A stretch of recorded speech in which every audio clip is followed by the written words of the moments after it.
अस्सलाम वालेकुम। उम्मीद है आप खैरियत से होंगे। आपके फीडबैक का बहुत बहुत शुक्रिया। और मीट मोगल्स पे आप ड्रॉप शिपिंग सीख रहे होंगे। आज हम जिस स्किल की बात करेंगे वो आप ये तो नहीं सोच सकते कि वो फ़ौरन आपको फ़ायदा देगा, लेकिन अगर आपने स्किल सीख लिया तो यकीन माने आप मुस्तकबिल में आने वाले उन चंद लोगों में होंगे, उन मुख्तसर से लोगों में होंगे जो कि बड़ी जल्दी मिलियनियर बन जाएंगे। मैं बात कर रहा हूँ वेब 3.0 की। बहुत सारे लोगों ने इसका नाम सुना होगा, लोगों ने NFTs का नाम सुना होगा, बिटकॉइन क्रिप्टो का तो ऑलरेडी आप लोगों ने सुना होगा, ब्लॉकचेन का वर्ड आजकल आपको बड़ा मिल रहा होगा। लेकिन आज हम जिस चीज़ को डिस्कस कर रहे हैं दैट इज़ 3.0, वेब 3.0। अब पहली बात तो ये समझना है कि वेब 3.0 होती क्या है, और फिर हम ये सीखेंगे कि इससे पैसे कैसे कमाए जा सकते हैं, क्योंकि हमारी वीडियोस का मकसद ये है कि आप लोगों को हम इस काबिल बनाएं कि ये स्किल सीखें और घर बैठे पैसे कमाएं। वेब 3.0 को समझने के लिए आपको जाना पड़ता है वेब 1.0 के ऊपर। पहले जब इंटरनेट का आगाज़ हुआ 1990s में, और तब क्या था, जो इंटरनेट आता था मुझे आज भी याद है, बचपन में 10 रुपये 15 रुपये का कार्ड मिलता था, टू टू टू टू करके हम इंटरनेट कनेक्ट करते होते थे। वेबसाइट ओपन होती थी, जैसे लाइक याहू हो जाता था। उस टाइम ईमेल एड्रेस बनाना एक बहुत बड़ा आर्ट समझा जाता था कि यार तुझे पता है मेरा ईमेल एड्रेस है याहू के ऊपर, ठीक है। तो MSN होता था, फिर मैसेंजर आ गए। सो ये गेम चलती थी 1990 से लेकर 2004 तक। इस टेन्योर को हम कहते हैं वेब 1.0। ये जो वेब 1.0, वेब 2.0, वेब 3.0 बेसिकली ये दौर है, ठीक है। या मैं आपको जनरेशन्स कह सकता हूँ आसान अल्फाज में। जिस तरह होता है ना जी, सिविक की ये जनरेशन है, सिविक की थर्ड जनरेशन है, फोर्थ जनरेशन है, फिर ये इंटरनेट की जनरेशन है। बड़े आसान अल्फाज में आपको बताने की कोशिश करूँगा ताकि आपको समझ में आए। कॉम्प्लेक्स वर्ड नहीं यूज़ कर रहा, आपको पहले समझना है, फिर आपको पता चलेगा कि मैंने सीखना है या नहीं सीखना। सो ये इंटरनेट की जनरेशन्स हैं। वक्त के साथ इंटरनेट ने अपने आप को कैसे तब्दील किया, आज किस फॉर्म में है, मुस्तकबिल में किस शक्ल में होगा, हमें उसे समझना है। वेब 1.0 आपको समझ में आ गया। बड़ा ही लिमिटेड उस पर जो है वो कंटेंट होता था, हम सिर्फ उसको देख सकते थे, पढ़ सकते थे, उसमें हम अपना कंट्रीब्यूशन नहीं कर सकते थे। लाइक हम किसी को रिप्लाईज वगैरह उस तरह से नहीं कर सकते थे, हम अपना कोई कंटेंट नहीं डाल सकते थे, हम अपना कोई आर्टिकल, कंटेंट राइटर्स जिस तरह आज माशाल्लाह पैसे कमा रहे हैं, हम हमसे सीख के मीट मोगल्स पे भी ट्रेनिंग चल रही है, कंटेंट राइटिंग का कॉन्सेप्ट नहीं होता था इंटरनेट के लेवल पे। सो इंटरनेट जब वेब 1.0 ख़त्म हुआ और 2004 के बाद 2005 में वेब 2.0 आ गया, तो उसमें हमें थोड़ी सी आज़ादी मिल गई, ठीक है। आज़ादी इस सेंस में मिली कि पहले जो हम सिर्फ पढ़ सकते थे, अब हम अपलोड भी कर सकते थे, हम अपना कंटेंट दूसरों के साथ शेयर कर सकते थे, या जिसने जो कंटेंट अपलोड किया होता था हम उस पर अपनी राय दे सकते थे। फिर एक और बात आ गई, अगर आपके पास कोई स्किल था आपने उसको भी इंटरनेट पे डालना शुरू कर दिया और इंटरनेट ने उसको एक्सेप्ट करना शुरू कर दिया। मिसाल दे देता हूँ, आप यूट्यूबर बने। अब आप 2004 से लेकर आज तक देखें, 2020, 21, 22 तक अभी भी वेब 2.0 ही चल रहा है, लेकिन साथ 3.0 ने मर्ज होना शुरू हो गया। तो वेब 2.0 में क्या था, आप अपना कंटेंट दुनिया तक पहुंचा सकते थे। वन में क्या था, आप सिर्फ देख सकते थे कि यार ये कुछ लिखा हुआ है, दैट्स इट, आप कुछ भी नहीं कर सकते थे। उसके बाद हमें मिल गया वेब 2.0 के अंदर सारे सोशल मीडिया प्लेटफॉर्म्स मिल गए। हमें फेसबुक मिल गया, हमें इंस्टाग्राम मिल गया, टिकटॉक मिल गया, XYZ आप गिन नहीं सकते, इतने ज़्यादा हमारे पास सिस्टम अपॉर्चुनिटीज़ आ गई। लोगों ने यूट्यूब पे चैनल बनाए वहाँ से पैसे कमा रहे हैं। लोगों ने फेसबुक पेजेस को मोनेटाइज़ किया, इंस्टाग्राम से पैसे कमाए, टिकटॉक से पैसे कमा रहे हैं। कहने का मकसद ये है कि आप लोग इंटरेक्ट होना शुरू हो गए एक दूसरे के साथ। लेकिन वेब 2.0 के अंदर जो सबसे ज़्यादा हमें प्रॉब्लम फेस करना पड़ रही है और इतने अरसे से कर रही है, वो वेब 3.0 के अंदर ख़त्म होने वाली है। अब आप पूछेंगे वो क्या चीज़ है। मिसाल के तौर पे आप जो भी कंटेंट अपलोड कर रहे हैं, बेसिकली वो आपका कंटेंट तो ज़रूर है, क्रिएटर आप हैं, लेकिन उसका ऑनर कोई और है।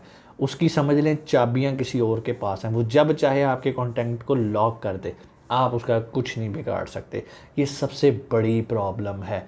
इसको मैं अगर थोड़ा सा टेक्निकल वर्ड में कहूँ तो वेब 2.0 एक सेंट्रलाइज सिस्टम का नाम है, ठीक है।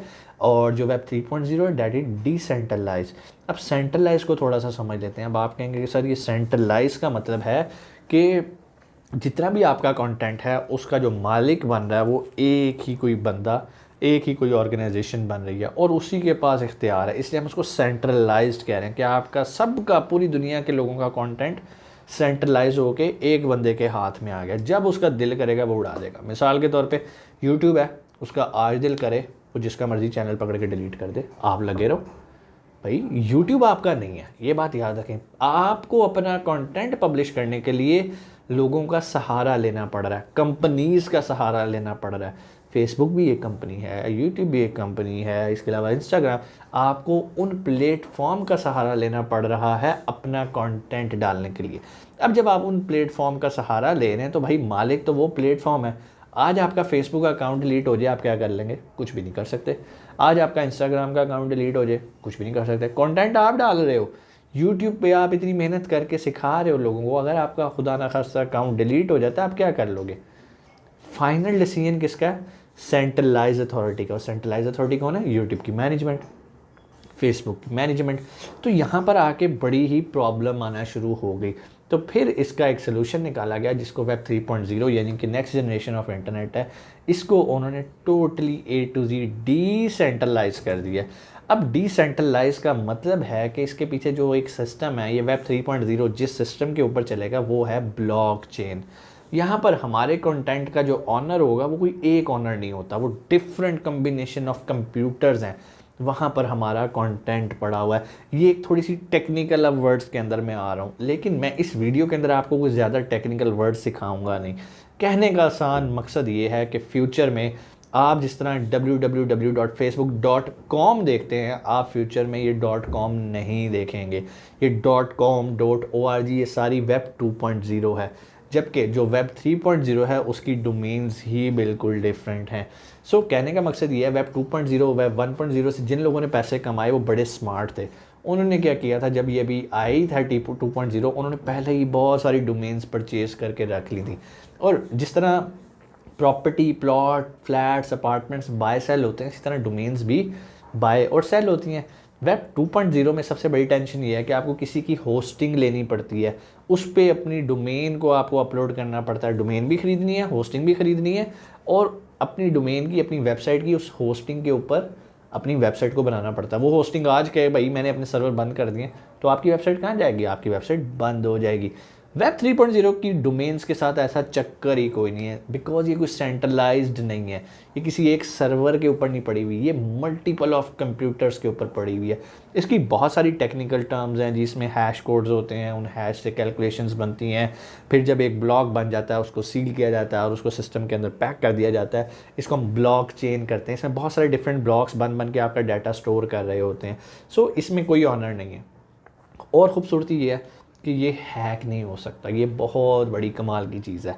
और अब मज़े की एक और बात बताऊं, अब जब आपको कोई कंटेंट क्रिएट करेंगे वो आपको यूट्यूब पर डालने की ज़रूरत नहीं होगी। वेब 3.0 के अंदर, फ्यूचर के अंदर, क्यों? आप ही उसके मालिक होंगे, आपकी ही डोमेन के ऊपर वो कंटेंट पड़ा होगा।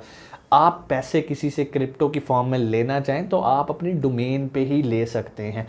बहुत आज़ादियाँ आने वाली हैं। बहुत सारे लोग समझते हैं वेब 3.0 या ब्लॉकचेन सिर्फ क्रिप्टो से रिलेटेड है। क्रिप्टो उसका एक इतना सा पार्ट है। जिस तरह आपने फेसबुक का देखा होगा कि फेसबुक अब अपना नाम चेंज कर रहा है, वो मेटावर्स पे जा रहा है। So what is metaverse? Metaverse भी ब्लॉकचेन वेब 3.0 के ऊपर ही समझ लें, उसकी एक डोमेन है। इसके अंदर क्या होगा, आप लोग कोई गैजेट पहन लेंगे, कोई चिप मिल जाएगी, कोई ग्लासेस होंगी, आप वर्चुअली चीज़ों को महसूस करेंगे, आपको वेट फील होगा। आप कोई भी स्विमिंग कर रहे हैं, आपको ऐसा लगेगा आप रियल में पानी के अंदर, आप टेनिस खेल रहे हैं, आपको लगेगा ये। सो एक पूरी दुनिया बनने वाली है। इसी के अंदर भी दुनिया बनेगी कैसे? ये NFTs हैं। खैर ये एक अलग फील्ड में आ जाएगा, लेकिन मैं आपको बताने जा रहा हूँ कि ये जो वेब 3.0 है ना, ये अब इस तरफ दुनिया आने लगी है। तो मेरे भाइयों और बहनों, इस आर्ट को सीख लो कि वेब 3.0 क्या है, इससे हम कैसे डोमेन्स को परचेज़ करते हैं और कैसे बेचते हैं। इसके अलावा और कौन कौन से तरीके हैं जिनसे हम वेब 3.0 से लाखों कमा सकते हैं। अगर आप वेब 3.0 सीखना चाहते हैं तो मैं आपको गुड न्यूज़ देता हूं कि हम वाहिद इदारा हैं जिसने अभी अभी प्रॉपर इसकी प्रोफेशनल ट्रेनिंग का आगाज़ कर दिया। सो अगर आप वेब 3.0 के प्रोफेशनल ट्रेनिंग कोर्स को ज्वाइन करना चाहते हैं, नीचे मैनेजर का नंबर है, अभी कॉल करें और अपनी सीट को रिज़र्व करें। कोई क्वेश्चन आप कमेंट सेक्शन में आके पूछ सकते हैं, हम कोशिश करेंगे ट्रेनर्स को अपने प्लेटफॉर्म पे लेकर आएँ और जो क्वेश्चंस आपने पूछे हों हम इंशाल्लाह उनसे पूछेंगे और वो आपको आंसर करेंगे। अपना बहुत सारा ख्याल रखिएगा। पाकिस्तान जिंदाबाद।